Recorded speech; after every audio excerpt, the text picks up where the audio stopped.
What a beautiful morning. I'm up Malcop.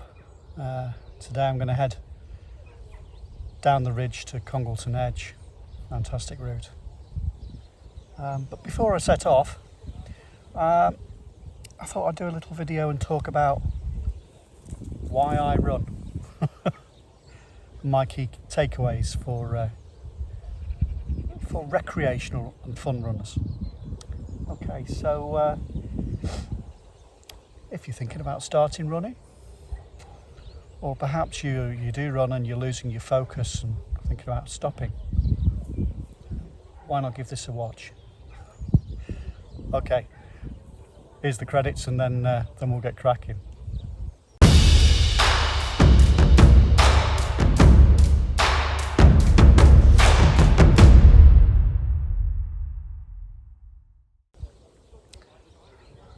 Okay, let's get started. So, why do I run? I suppose first off you better know who I am. Hi, I'm Simon. I'm 50 years old. I've been running for about 30 years, through fat and thin. And yeah, so I'm not a fast runner. I'm a recreational runner, a fun runner.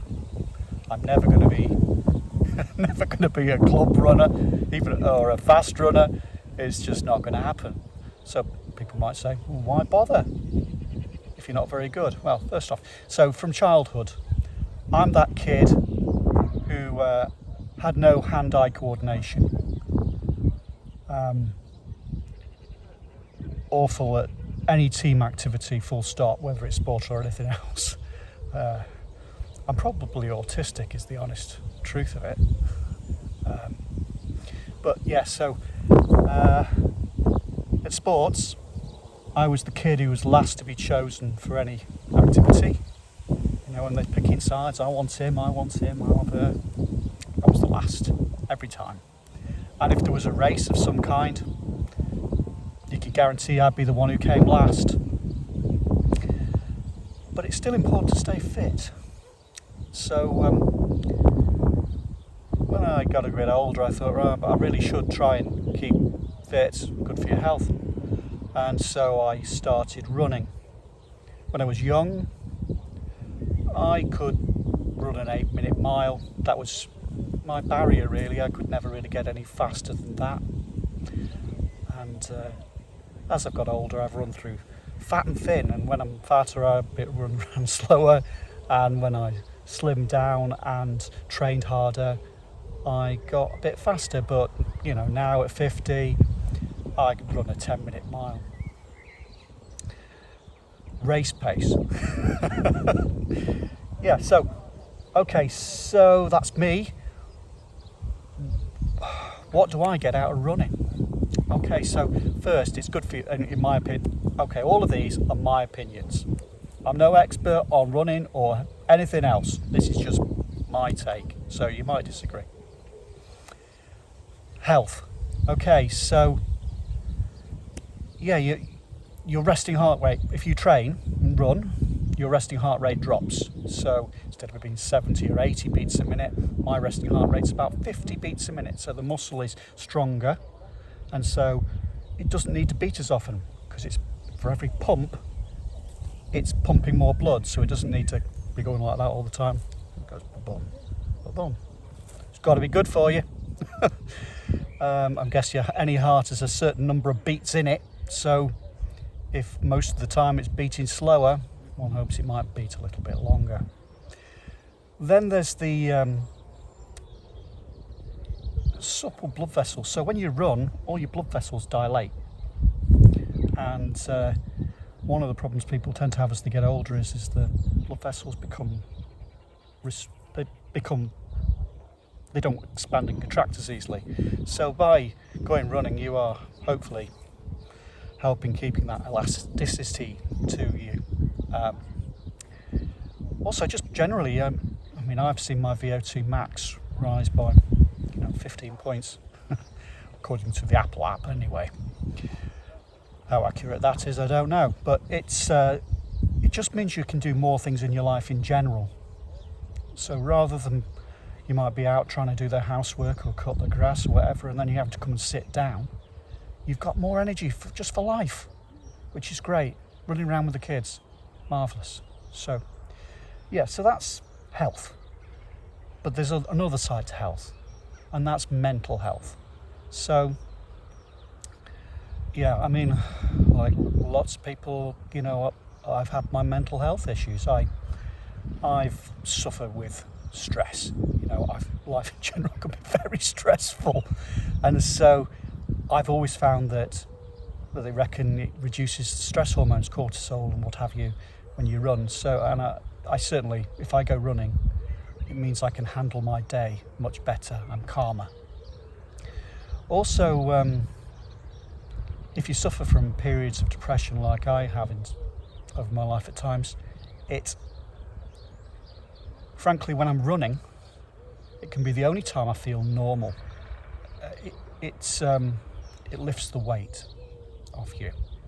So if you do feel down at times, I'm sure that's down to hormones. It's releasing serotonin and what have you into your system, which makes you feel better. But yeah, get out. If you feel low, get out and run. Honestly, you'll thank me for it. So what else? Other reasons. I think the key one for me though is the next one. Is it takes you places. So for me, it takes me out into nature. I mean, look at this. It'd be so easy to sit at home on the sofa looking at the bloody television. And there are times when you're sat at home, you go, oh, I don't want to go out for a run. But pretty much every single time you do, you feel better for it. You go out and, wow, yeah. Even when it's raining and snowing and windy and horrible, you always get something out of it.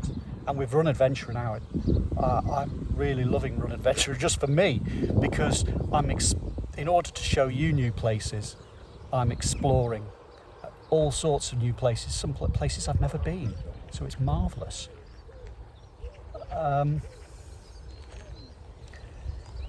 Yeah, so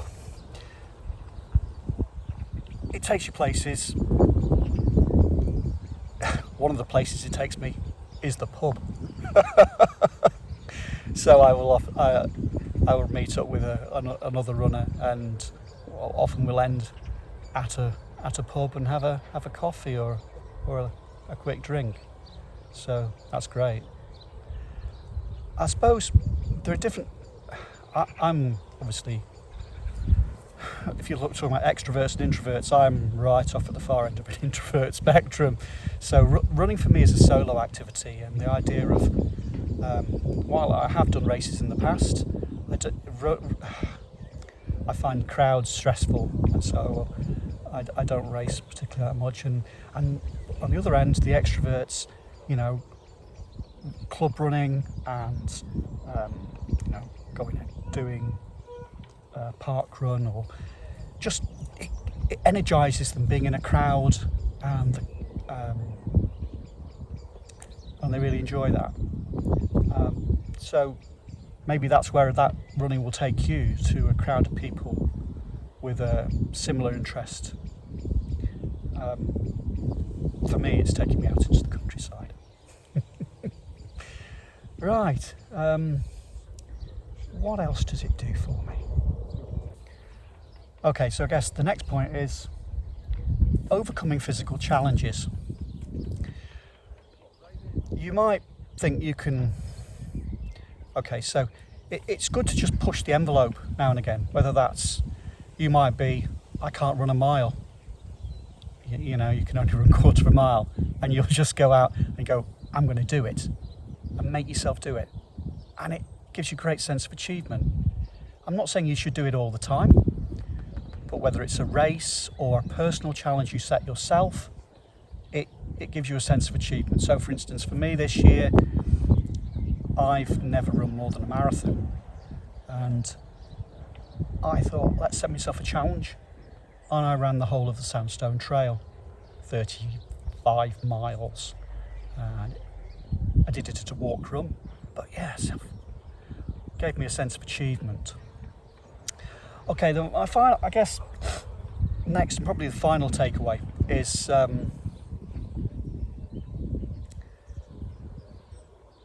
for fun running. We can be awfully hard on ourselves.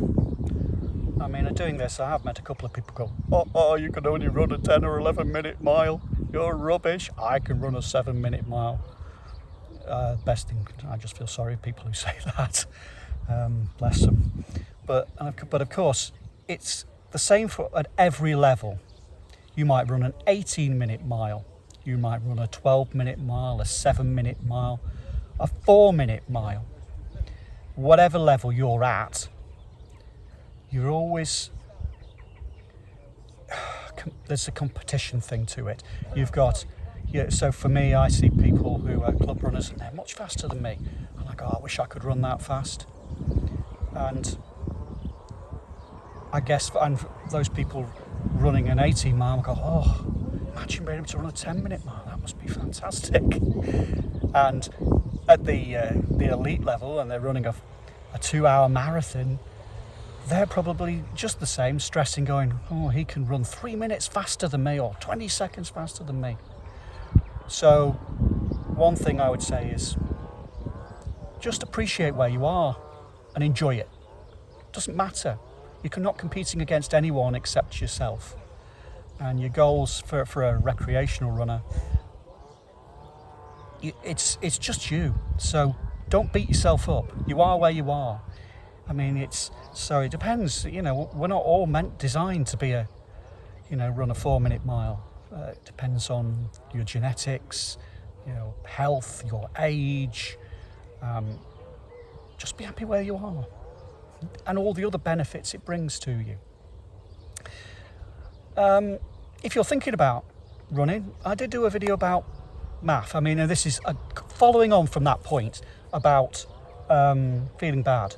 I think one of the errors I've made over the years, and I suspect is quite common, is because you think, I want to run faster, I want to run as fast as him, that you push yourself too hard, you run too fast when you go out. And so as a result, you're exhausted and the following day, and you can't put regular training in. If you want to get better, you've got to be running 4 or 5 times a week at least, and getting the volume of training in. And I mean, you should be following the 80-20 rule. So that the bloke you're trying to catch up with probably is following the 80-20 rule. 80% of the time he's only running in zone 2, and then once a week he's going out and giving it the beans. But because you are desperately trying to emulate them, you're pushing hard, and so you're always in zone 4 or 5, and as a result, you never get there. So, if I was, my key takeaway would be run most of. I mean, I'm a big advocate of the math training approach. Running at zone 2 all the way. I've done a video about that, and but yeah, when you're starting out, and then if you're carrying on, when you want to go faster, run faster, but most of your training should be done at an easy pace. Okay, I hope you found that interesting. You might agree with it, you might completely disagree with it. It's just my experience over 30 years of doing it. I'm thoroughly enjoying doing Run Adventurer, and I'm going to carry on doing it whether people subscribe or not, because I love it. I was inspired to start Run Adventurer from Ginger Runner, that's another YouTube channel that I love, does great content, and they have competitions, virtual races and things, and you can do videos of them so that you can show the other people who follow Ginger Runner where you are. And I always just wanted to show people just how beautiful it is here where I am, and so that's what kicked me into doing it. And it is. There's some beautiful places, and there are beautiful places on everybody's doorstep. You'd be amazed.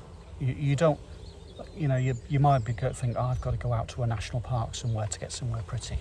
You'd be surprised. Round the bins, round the back of the garages, there'd be a footpath. And you go down there half a mile and you'll be on your own in the countryside.